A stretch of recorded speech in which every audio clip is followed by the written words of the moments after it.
boa tarde, pessoal. Aqui quem nos fala é o Leonardo, né?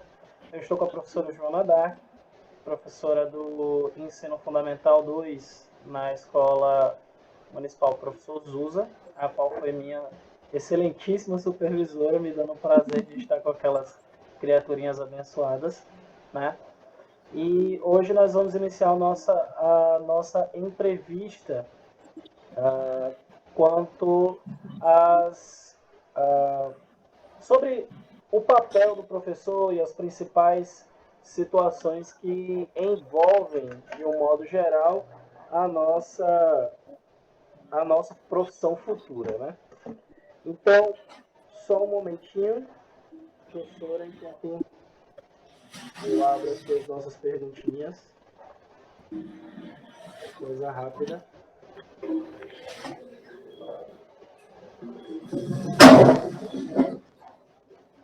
Ok. Então, professora, primeiro eu gostaria de que a senhora se apresentasse para o pessoal, né? Que a senhora diga o seu nome completo, as primeiras memórias que a senhora tem ah, da sua vida acadêmica, o que é que pode ter, o que é que foi que influenciou principalmente para que a senhora pudesse querer ser professora, né? E também o que mais a senhora gostaria de compartilhar sobre a senhora, o que a senhora fez na sua trajetória até hoje, ou até mesmo sobre sua vida pessoal mesmo, sem nenhum problema.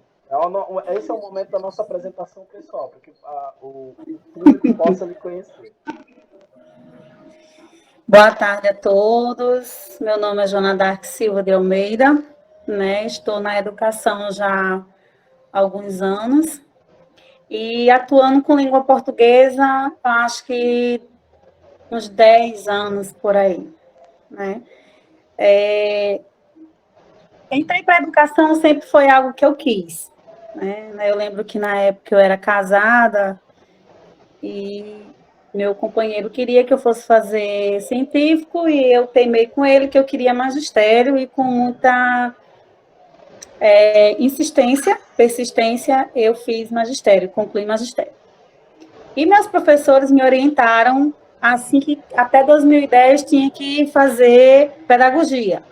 Então, assim que eu concluí o magistério, em seguida eu fui tentar a pedagogia, então eu prestei o vestibular da UVA e consegui, né, me ingressar na Universidade Estadual Vale do Acaraú, conhecido como UVA. Cursei pedagogia e, em seguida, como eu já estava na área da educação, me foi feito um convite para substituir uma professora de língua portuguesa. E nesse município, Maxaranguape, veio uma formação para os professores, graduação de língua portuguesa. E os professores do quadro, totalmente desinteressados, então sobrou vaga e foi contemplado para quem era contratado, e eu abracei a oportunidade, né? E como eu já estava atuando, mesmo sem ter a formação em língua portuguesa, mas assim, eu fui me apaixonando a cada momento que eu estava atuando, que eu estava em sala de aula, eu ia me apaixonando pela língua portuguesa. E assim eu concluí. Em seguida veio a especialização, já dentro da Universidade Instituto Kennedy, que foi a minha formação de língua portuguesa. E lá eu também tive a oportunidade de fazer a especialização EJA e a especialização em língua portuguesa. Então, assim, a educação sempre foi algo que eu tinha certeza que eu queria para mim. E eu, assim, com muita dificuldade, mas eu consegui.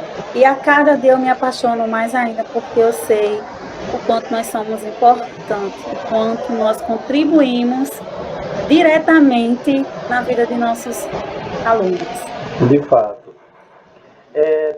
A senhora chegou a citar que chegou a se formar em Maxaranguape, né? Uma das instituições de lá, e com parte das pós-graduações em com a ajuda do Instituto Kennedy, não é isso? Como é que, Foi a minha graduação de como é que letras. se deu essa formação? Tipo, na época, qual foi mais ou menos a época em que a senhora fez essas formações? E qual que foi essa dificuldade, de um modo geral, para poder ter essa dupla habilitação, né? Tipo, a habilitação no magistério, com a pedagogia, já emendando umas letras ali, já fazendo as pós-graduação. Como é que foi essa trajetória? A primeira dificuldade foi questão política, né? Porque quando veio essa formação para os professores de Macharanguape, na época eu era contratada, trabalhava contrato, a minha primeira dificuldade foi fazer com que fosse validada a minha inscrição, porque por questões políticas eu era da oposição e a secretária da Educação tinha que validar a minha inscrição. Uhum. Então eu vivia ligando para a secretária da Educação, tentando falar com ela diretamente, explicando para ela o quanto essa graduação era importante para mim, o quanto eu queria. Foi o primeiro impacto, foi esse. E com muita insistência, ela validou minha inscrição, foi quando eu pude realmente fazer a graduação de língua portuguesa. Segundo, foi a vinda até Natal, sair do meu município até a instituição, porque eu sou da cidade de Ceará-Mirim e tinha que me locomover para Natal todos os finais de semana para fazer a formação, ter a formação, né? Uhum. Depois que eu terminei a graduação de língua portuguesa, aí veio a oportunidade de fazer especialização em EJA. Então, quem era ex-aluno poderia ingressar, teria uma grande chance de conseguir a vaga. E eu aproveitei. Quando eu terminei, aí veio a especialização em língua portuguesa, que também me daria uma chance maior por ser ex-aluno da instituição. Uhum. Então, foi por isso que eu aproveitei, tive essa oportunidade, fui abraçando e fui aprimorando os meus conhecimentos. Tudo isso no Instituto Kennedy, né, em Natal. Eu devo confessar que contribui bastante para a formação de professores, de docentes, Eu né? devo confessar que eu já ouvi falar muito do Instituto Kennedy, muito mesmo. Já cheguei a estudar relativamente perto, né? Porque o Kennedy fica ali meio que na Jaguarari. E Na Jaguarari. eu estudei no ZUSA, né? Então é quase uma É linha reta pertinho. até lá. Então, Isso. eu queria muito chegar a conhecer o Kennedy, mas infelizmente como é que fala? As formações ou o tempo da vida me impediram de chegar até lá, né? Mas eu já ouvi falar de muitos professores, como a senhora, como o auxiliar de sala que a gente tinha lá, que a gente tem lá no ZUSA, que também faz letras no Kennedy, né? E dentro dessa perspectiva, professora, qual foi, assim, a primeira experiência profissional, assim, quando a senhora começou a trabalhar como professora?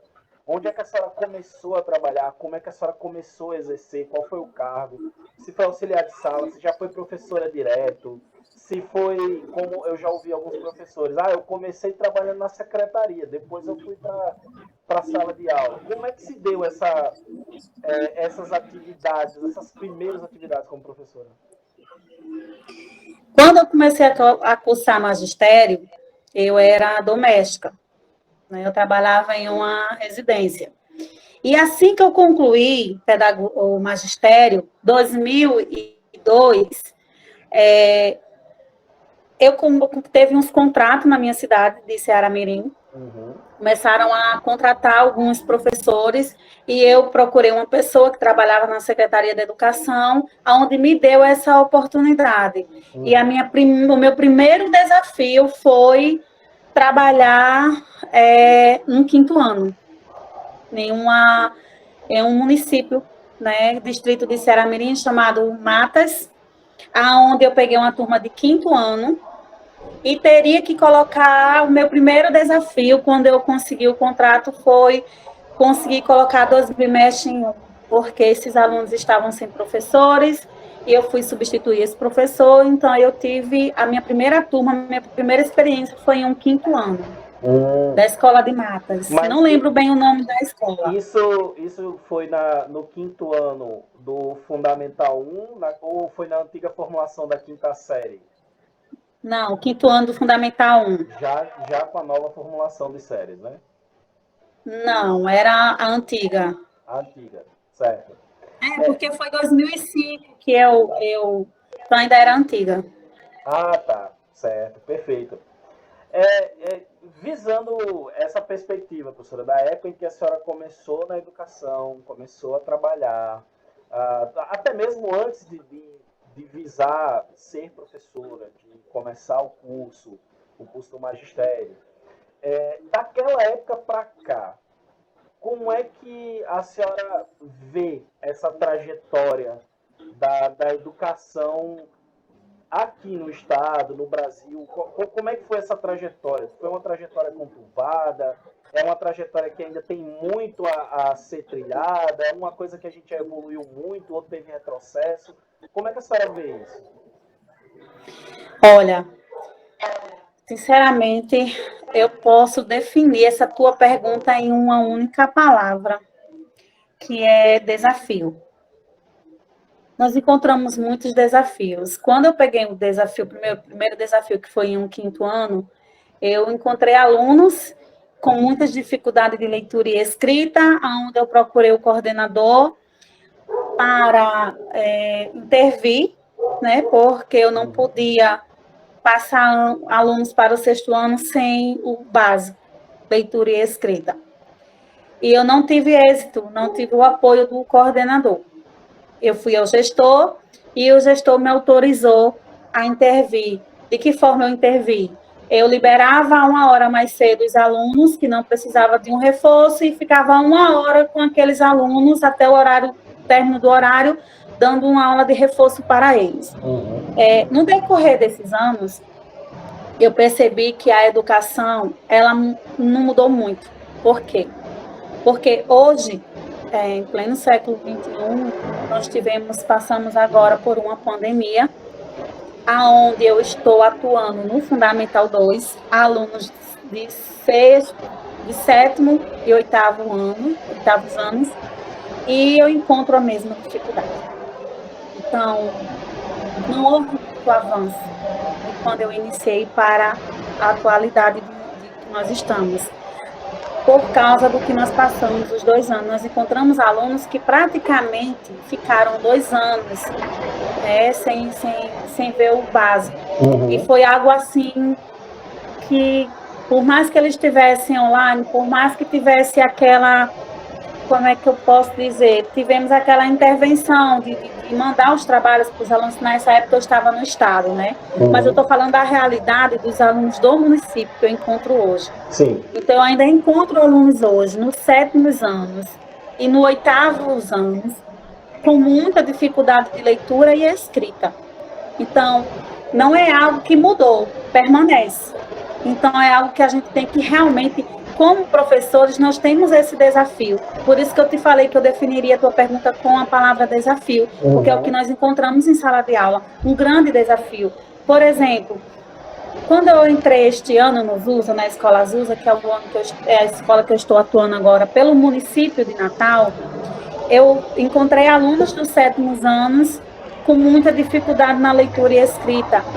Então, eu não tive essa intervenção. Eu fiz uma intervenção como eu fiz em 2005. Eu fiz uma intervenção totalmente diferente. Eu peguei o primeiro bimestre e comecei a trabalhar com esses alunos a leitura e a escrita e tentei dar o básico que eles tinham que ter para a série deles, que foi trazer o que eles não estudaram nos 2 anos posteriores dentro de 2 bimestres, que é para sanar um pouco essa dificuldade deles na leitura e escrita. Então, assim, de 2005 até 2022, eu ainda encontro as mesmas dificuldades em sala de aula. Não há uma diferença gritante de uma época para outra. Tipo, as dificuldades são sempre permeando as mesmas. Então, permanece. E eu ainda tenho esse mesmo desafio hoje quer dizer, no início deste ano, né? Agora mais não, porque já sanou. No início deste ano, eu tive esse mesmo desafio que eu tive em 2005, que foi o meu primeiro desafio, e eu encontrei agora em 2022, por causa da pandemia. Entendi. Dentro dessa perspectiva, professora, que a senhora vê como foram esses desafios de 2005 até aqui, isso a gente está falando mais praticamente para alunos de ensino regular. De escola pública. Alunos de escola pública e de ensino regular, né? Aqueles alunos que não são necessariamente classificados como alunos com necessidades educacionais especiais. Dentro dessa perspectiva, como é que a senhora avalia a condição e a necessidade do ensino, né? Tipo, fazendo um todo, tipo, questões de políticas públicas, a atuação das escolas, a formação docente, esse período, de um modo geral,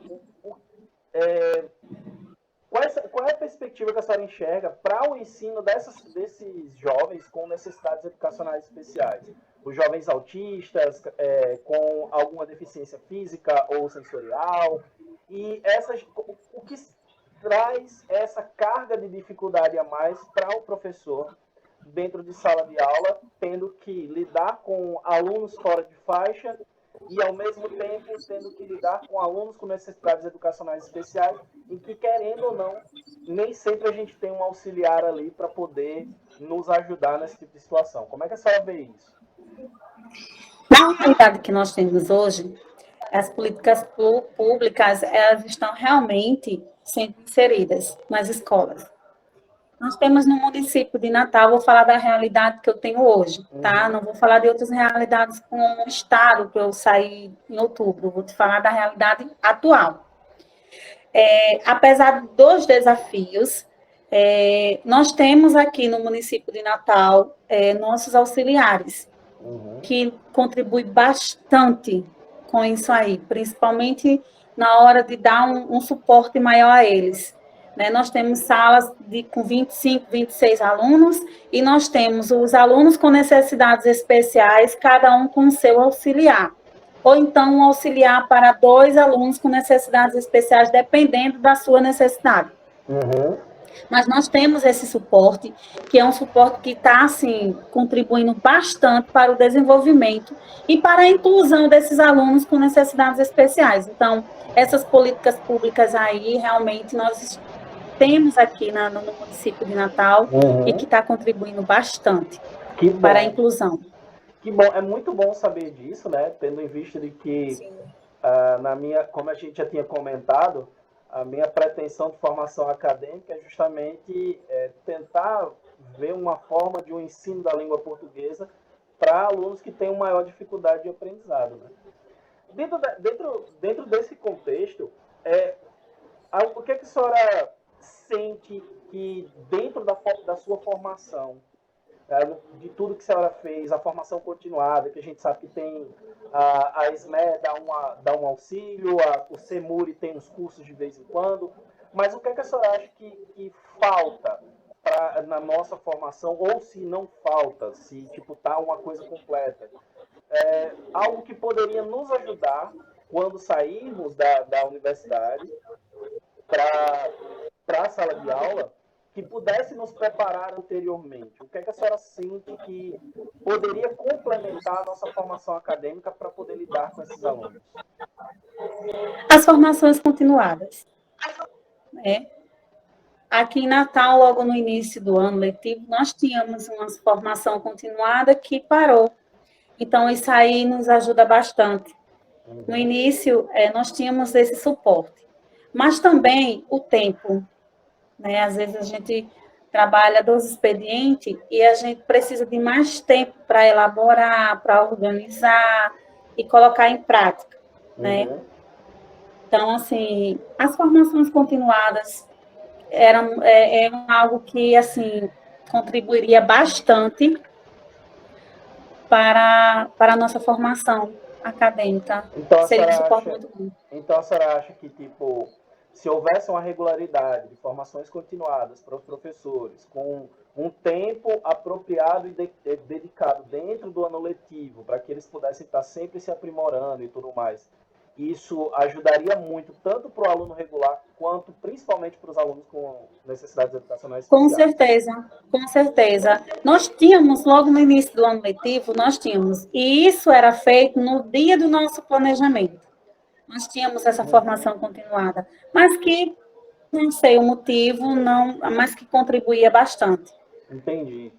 E dentro de tudo que a gente já falou até agora, professora, a gente sabe que nós temos alunos que têm uma lacuna gritante de 2 anos na formação deles e que talvez muitos deles não consigam, por mais que a gente se esforce, talvez muitos deles não consigam recuperar esses 2 anos perdidos dentro do contexto da pandemia, né? Porque a senhora já até falou que eles tiveram várias dificuldades e tudo mais.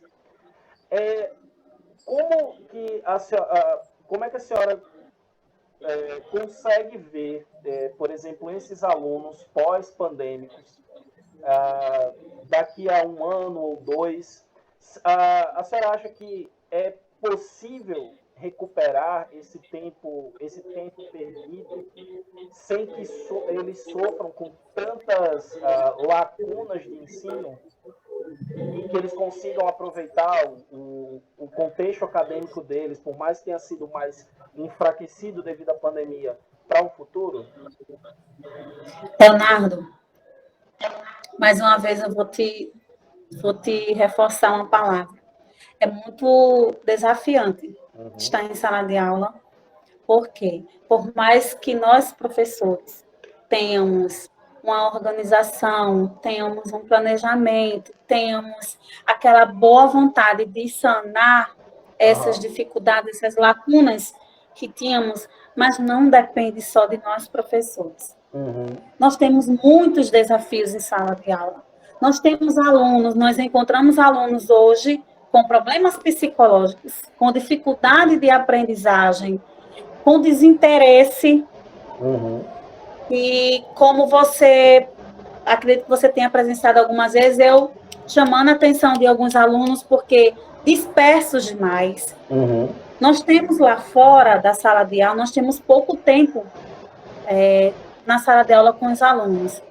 São só 1 hora, às vezes, 50 minutos, 60 minutos, né? Porque lá na Escola Azusa é 1 hora a aula. Então, nós temos, são 4 turmas por dia. Então, é 1 hora com cada turma. Às vezes, coincide de termos 2 horas. Conseguimos fazermos um trabalho, colocarmos em prática o que foi planejado.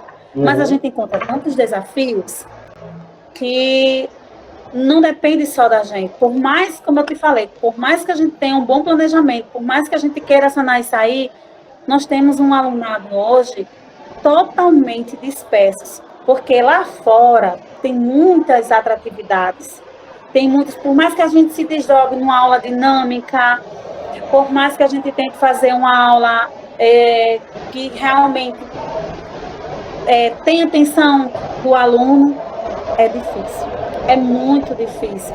Não parte só de nós professores, tem que partir principalmente dos nossos alunos, que a gente encontra totalmente desinteressado. Nós encontramos alunos, eu vejo alunos que querem mesmo. Por exemplo, lá no ZUSA nós temos no 8º ano, assim que iniciou o ano letivo, um grupinho de alunos me procurou porque tem um interesse em tentar o IF. Então, quando nós encontramos alunos assim, que querem realmente, e olha que Alessandro, ele tem uma dificuldade de compreensão, ele é esforçado, mas ele tem uma dificuldade de compreensão, ele presta atenção, ele é todo organizadozinho, ele é assíduo nas aulas, ele é participativo, mas ele é como se ele tivesse um bloqueio. Então, como eu te falei anteriormente, nós encontramos alunos com muitas problemas psicológicos, né? Então, assim, isso hoje é algo que está interferindo muito na formação de nossos alunos. Inclusive, eu tive o prazer de conversar com ele enquanto a gente estava vindo para casa, no ônibus, E eu perguntei, ele tem 16 anos já, né? Eu encontrei alunos nessa faixa etária apenas no ensino médio, ele ainda está no 8º ano. E aí ele disse, não, teve pandemia, eu tive um problema lá atrás que eu repeti algumas séries e tal, e eu tenho alguma dificuldade para absorver, mas a gente vê nele um diferencial que a gente não vê em outros que claramente não tem essa dificuldade, mas tem a falta de interesse, propriamente Isso. dito. Não é generalizando, Leonardo, não são todos, Sim, mas sim. é uma boa parte dos nossos alunos, de 100%, nós temos apenas 40% dos nossos alunos que realmente têm um interesse, querem realmente alguma coisa. Como eu estava te dizendo anteriormente, na turma do 8º ano, eu comecei realmente a trabalhar com eles para aqueles com o conteúdo de IF que está dentro do nível deles, mas que possa ajudar eles já no IF, né? Com relação aos 7º anos, o trabalho é diferenciado, né? É aquele trabalho realmente de tentar fazer com que o aluno compreenda, que obtenha nota e que obtenha um bom resultado. Mas é como eu te falei, não depende só da gente, né? Geralmente o Muitos aluno ele está desafios. mais focado no mundo exterior, ele está focado nas mídias Exatamente. sociais. Geralmente em casa eles não têm o apoio necessário para isso. Vida pessoais. Exatamente, eu vi muitos deles namoradores, tiktokeiros, mas pouco interessados diretamente no que está lá dentro da Agora, sala. como eu te falei, as políticas públicas têm contribuído bastante. Não vamos omitir isso aí. Lá nos USA, chegou um projeto Educa Mais, à noite. Então, essa semana, o nosso vice-diretor, Arthur, esteve em todas as salas, procurando alguns alunos que têm dificuldade com língua portuguesa, Sim. entregou a eles uma inscrição para eles irem assistir a aula à noite. Então, à noite, eles vão ter como se fosse uma aula de reforço, já que Sim. durante o dia tem uns que ajudam, tem sua vida pessoal, então ficou para fazer essa aula de reforço à noite, o que já é assim. Então, foi feita algumas indicações, eu sugeri alguns alunos, indiquei alguns alunos, conversei com alguns, para ver se interessam realmente, apesar de ser à noite, né? Mas eu acho que se torna difícil por causa do horário, Sim, mas pelo menos é difícil. mas pelo menos a gente está vendo as políticas públicas acontecer. Realmente é algo que vai contribuir bastante. Eu já conheci o Educa Mais, eu já conheci. Na verdade, eu conheci uma semente do Educa Mais, que acontecia no Fundamental 1, que ele pegava alunos de Fundamental 1 muito fora de faixa, e aí lançavam eles quase como se fosse um EJA, dentro do Fundamental 1. E aí É a mesma. um intensivão. Eu acho muito massa. Inclusive, eu Esse conheci uma é das aluno, coordenadoras do curso, uma amiga minha, Ana Paula. esse é com alunos a partir de 14 anos. Sim. A partir de 14 anos é que pode participar desse programa. Também por Muito causa do bom. horário e tudo mais. Isso é muito bom. Que eu espero realmente que, porque é já, né, à noite, eu espero que tenhamos êxito. Eu também torço muito para que se tenha o êxito. E se precisar de alguém para ajudar no time aí, é só me falar que eu vou lá de boa. Não precisa Eu me pagar, vou falar com o Arthur. precisa me pagar nada não. Vou para lá só para brincar e para ensinar o povo, né? Dentro do que a gente viu aqui, professora, a senhora também já me contou que já chegou a dar aula em escola particular. Inclusive, quando a gente se conheceu, a senhora estava dando aula numa escola particular. Como é que a senhora sente a diferença entre o ensino público e o ensino particular? E o que é que a gente pode levar de ambos, tanto do ensino público quanto do ensino particular, para unir essas forças de ensino? O que é que a gente aproveita de um dentro do outro para que a gente consiga diminuir que, querendo ou não, a gente sabe que tem um abismo entre os dois, mas o que é que a gente usa do ensino público do ensino particular que pode diminuir o abismo entre essas duas modalidades de ensino, por assim dizer, na sua opinião? Agora você usou uma palavra que realmente é como se fosse como se fosse não, é uma realidade completamente diferente. Uhum. Completamente diferente. Eu não consigo te explicar qual a diferença, porque lá a gente planeja, a gente tem um suporte muito bom. Não falo da parte pedagógica, eu vou falar da parte didática. Nós temos, tudo online, o livro didático é online, cada aluno tem o seu, eles têm um suporte muito bom com relação a isso. Aliás, nós temos, né? Nós professores. Uma internet muito boa, é tudo online, a gente pode pesquisar ali na hora, então fica uma aula, um vídeo, qualquer coisa, tem QR Code, então é uma realidade completamente diferente.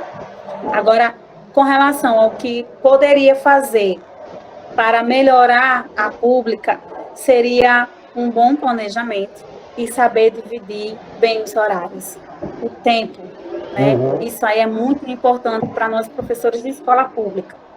E um desafio, tentar fazer com que realmente nossos alunos queiram realmente alguma coisa.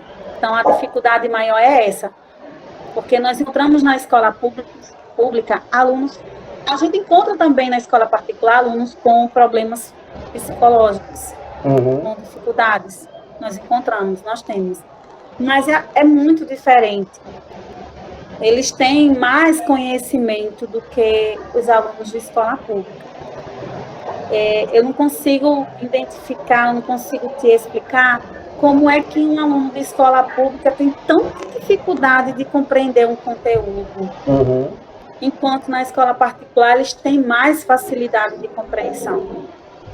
A senhora não acha que é porque a gente tem uma gama muito maior, como a senhora iniciou nessa resposta, a gente tem uma gama muito maior de recursos na escola particular do que na escola pública? Tipo, a gente Mas eu me refiro... O que eu falo é assim, a gente tem recursos pedagógicos para os professores, a gente tem ferramentas ao alcance de todos os alunos, a gente tem tem ferramentas de ensino que nos ajudam a botar aquilo que a gente planejou para fora dentro de sala de aula. E esse dinamismo, a senhora não acha que consegue puxar mais a atenção dos alunos do que a maneira como a gente tem atualmente na escola pública? Com certeza contribui, Leonardo. Mas eu me refiro à questão deles conseguirem assimilar conteúdos e assimilar o que está sendo repassado.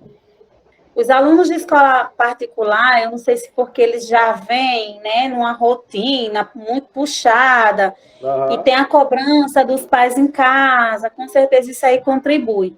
Mas eu percebo que, do jeito que a gente encontra alunos dispersos na escola pública, a gente também encontra na escola particular. Sim, isso é fato.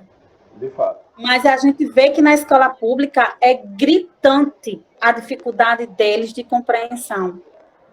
Como você percebeu, Leonardo, você está estagiando até um enunciado, coisa que a gente já vem trabalhando desde o início, compreender, interpretar um enunciado. Então, é algo que, assim, eles têm uma dificuldade de compreensão muito grande. Então, o que tem, no caso, sintetizando essa parte, o que a gente conseguiria trazer, além do suporte pedagógico e as ferramentas que são possíveis de ter, seria as metodologias que fazem o aluno se interessar mais pelo conteúdo, ou isso teria que vir desde o início da formação acadêmica desse aluno para que ele chegasse lá na gente e já tivesse esse intuito de interesse? Com certeza. Com certeza. Sem sombra de dúvida, Leonardo. Desse formato. Fazendo uma breve reflexão, professora, da sua trajetória profissional, da sua trajetória como professora, como a Joana d'Arc mãe, a Joana d'Arc esposa, a Joana d'Arc professora, né? Que momento a senhora destacaria dessa trajetória docente que foi mais desafiante, satisfatório, ou que mexeu com a senhora positiva ou negativamente? Qual foi, assim, o marco, até o presente momento, qual foi a questão que mais te marcou dentro dessa trajetória docente até o momento, mesmo que seja positiva ou negativamente? Vou falar da positiva, porque a negativa é os desafios que nós encontramos diariamente. Sim. Mas a positiva foi um trabalho que eu fiz, que me marcou muito, 2018.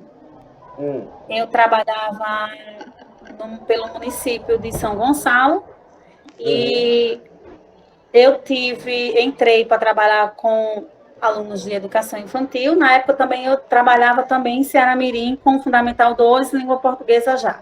Sim. Mas eu tive um grande desafio na área da educação infantil e me colocaram.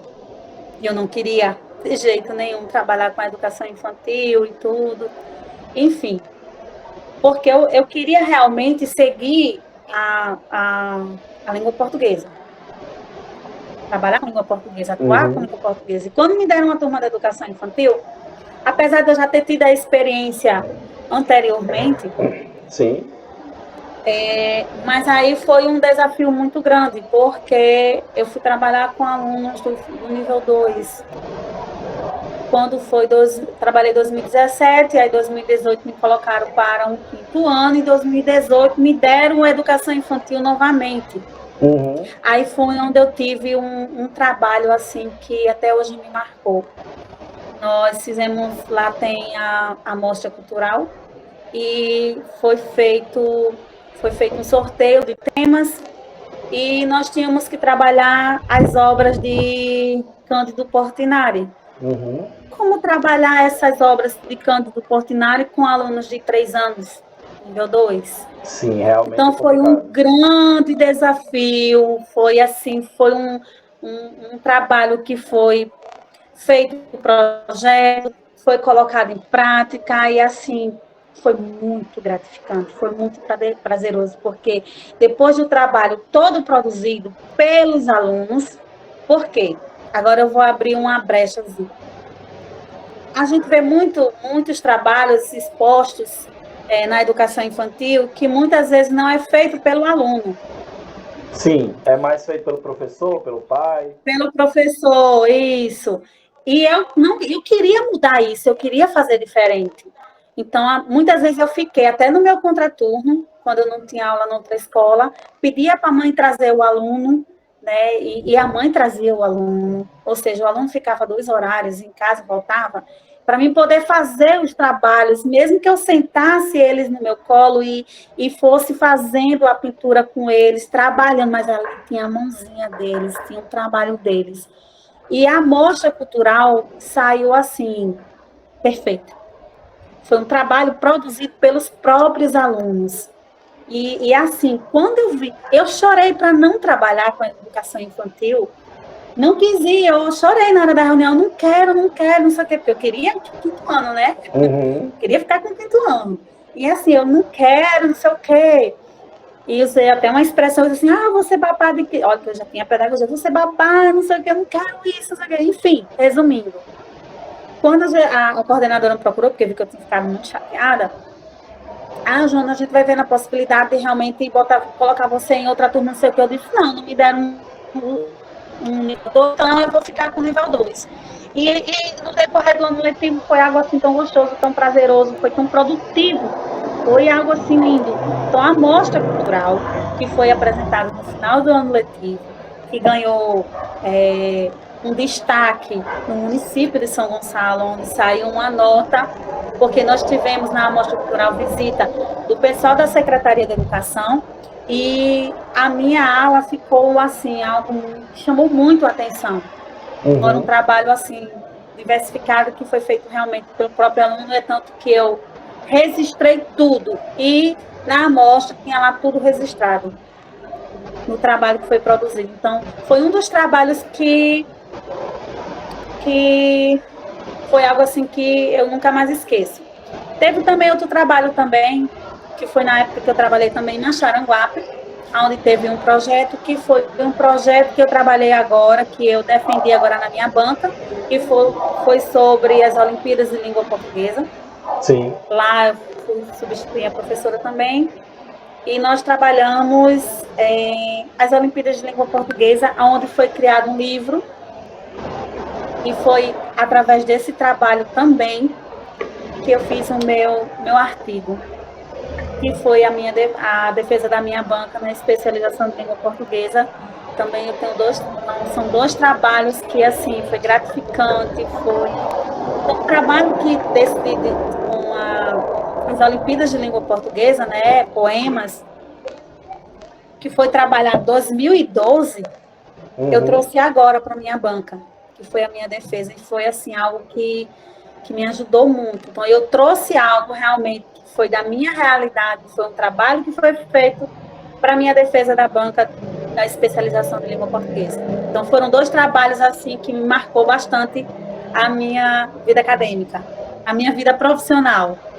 Que bom, professora. Eu fiquei maravilhado.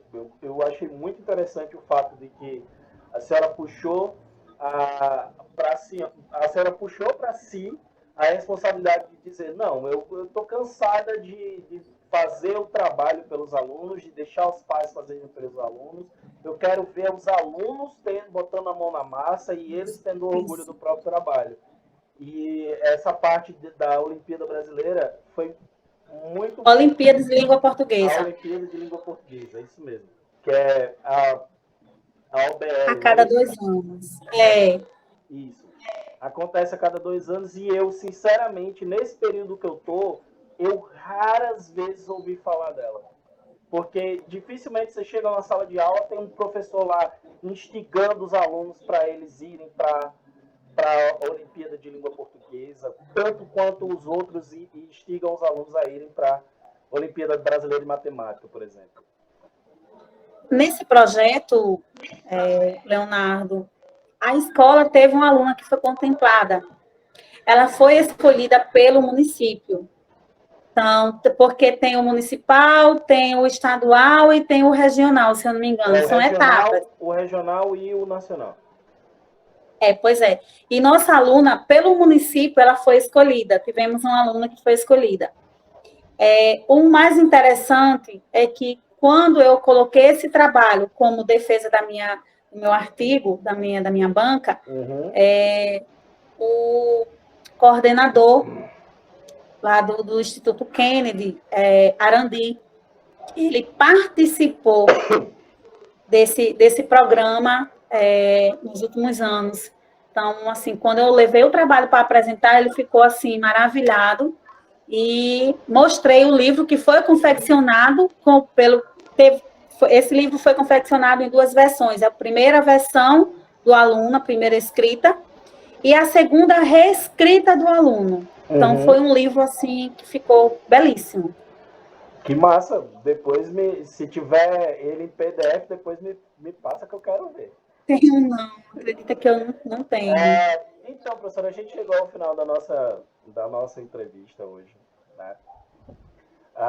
Primeiramente, eu quero muito agradecer a senhora por se dispor, né, num domingo, numa folga, de estar aqui com a gente nesse momento.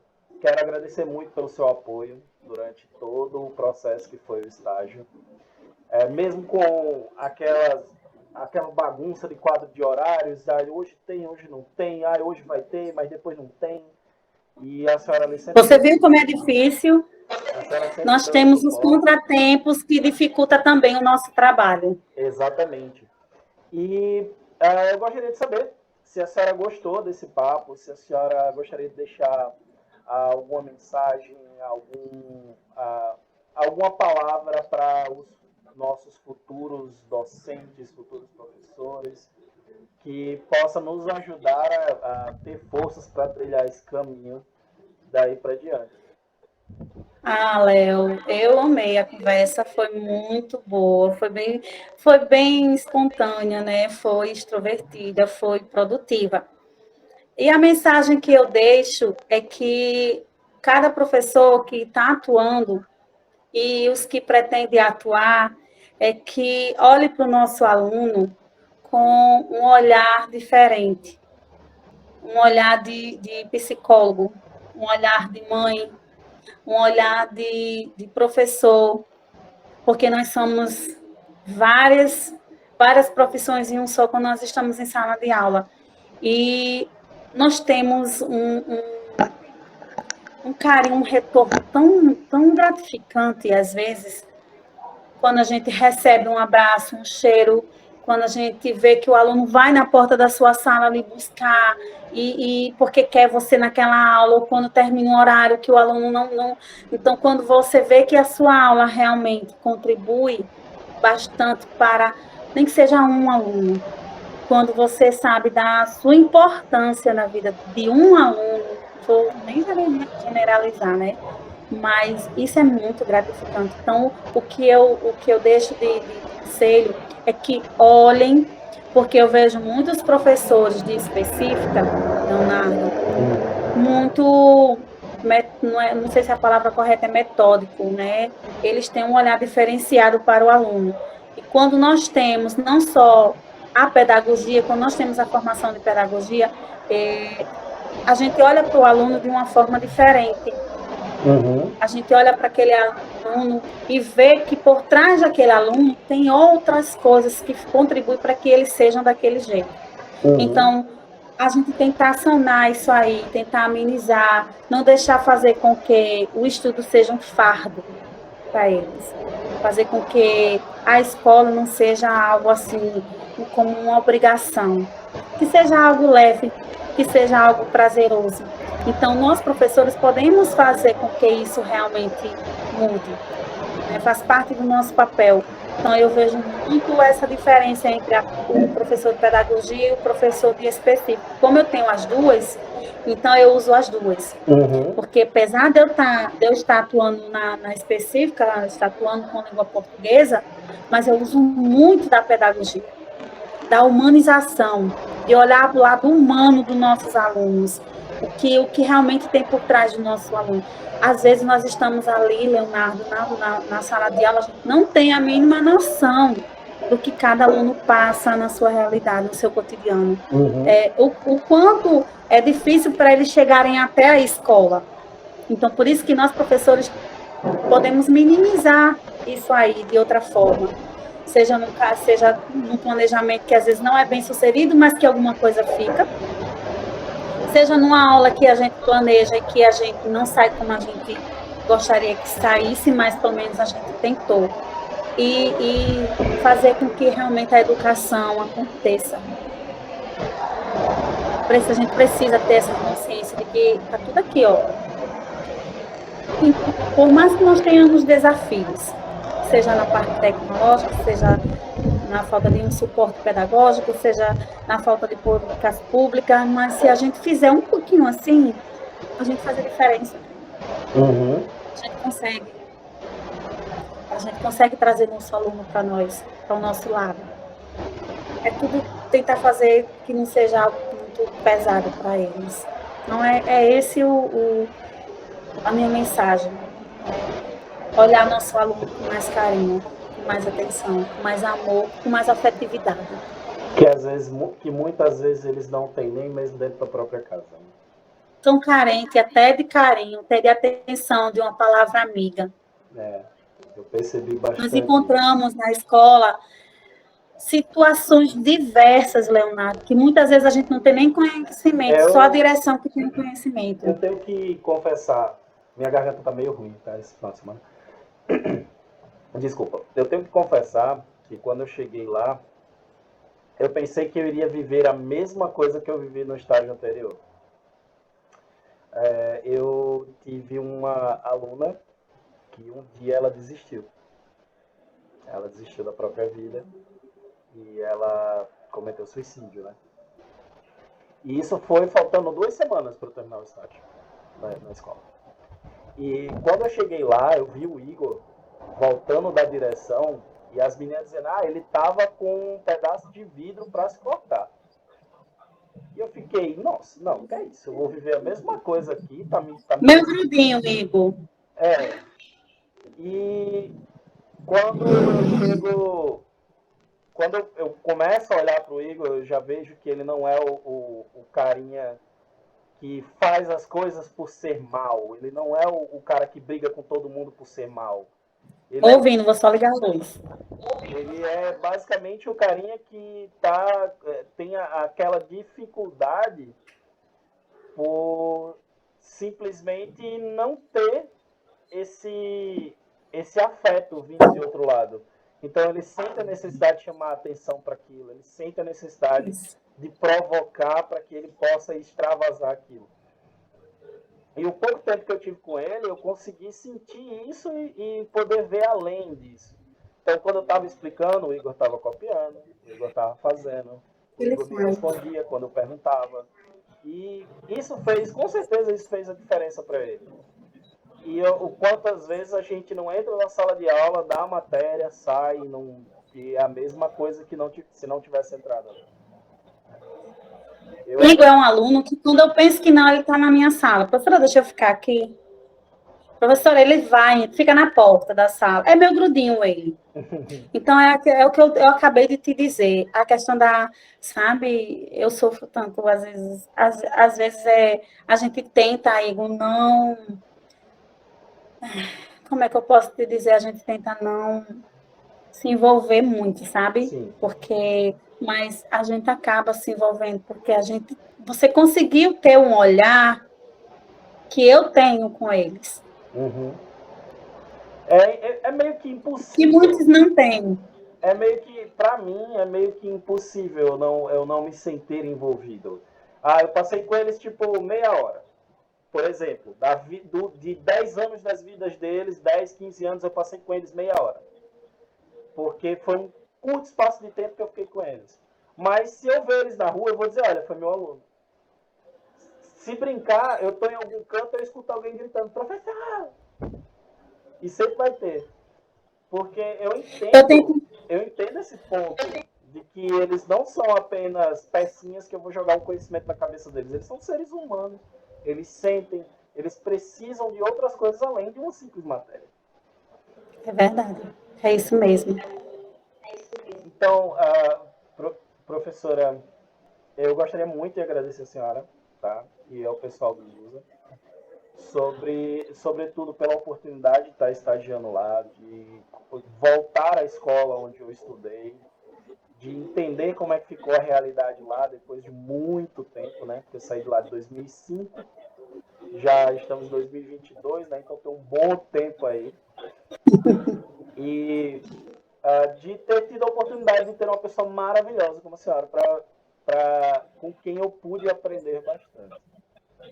Que bom, fico feliz em poder ajudar, que a intenção é essa, né? E eu espero que você, Leonardo, quando você estiver realmente atuando em sua sala de aula, você continue com esse olhar diferenciado para os nossos alunos, que eles precisam.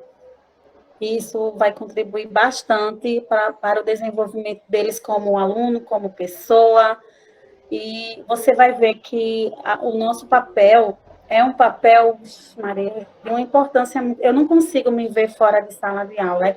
Tem dia que eu tenho preguiça de sair de casa para ir para a escola, mas quando eu chego lá, que estou na sala de aula, eu não sei se você já presenciou, muitas vezes eu faço, cheguei, eu brinco muito, eu sou bem dinâmica, ou então, às vezes acontece de estar em duas turmas, aí quando eu volto para outra turma, eu faço, eu voltei agora para ficar, aí eles continuam a música, né? Ou então, quando eu vejo que aquela não está cochilando, eu acorda Maria, bonita. Então, assim, eu tento fazer com que a aula não seja aquela, porque muitas vezes a gente tem só o quadro e o livro. Então, para não ficar aquela aula monótona, não ficar aquela aula chata. Então, eu faço com que a aula seja bem extrovertida. Você presenciou isso, você viu. Acho que por isso que eles só faltam me pegar no colo e me levar para a sala de aula. Quando eu penso que não, eles estão na porta da... nem sair para casa. Pois é, você vê, né? É uns Então, agarradinhos, eu amo. Pense numa escola, uma coisa assim que é eu também gratificante. amei ficar com eles, e principalmente pelo fato de que eu regenciei as minhas aulas nas mesmas salas de aula em que eu estudei. Não somente na escola, mas nas mesmas salas de aula. Então, foi muito boa essa experiência. Foi. É muito provável Gostei que muito de ter você com a gente. é muito Pena que foi provável que eu dê rápido. uma passadinha aí nessa semana ainda, tá? Porque tem Fica à vontade. algumas outras coisas finais para a gente poder assinar, finalizar e tudo mais, para finalizar o estágio. Mas muito obrigado, professora. Eu vou Nada, eu quem encerrar a nossa agradeço. gravação. Ter conhecido você.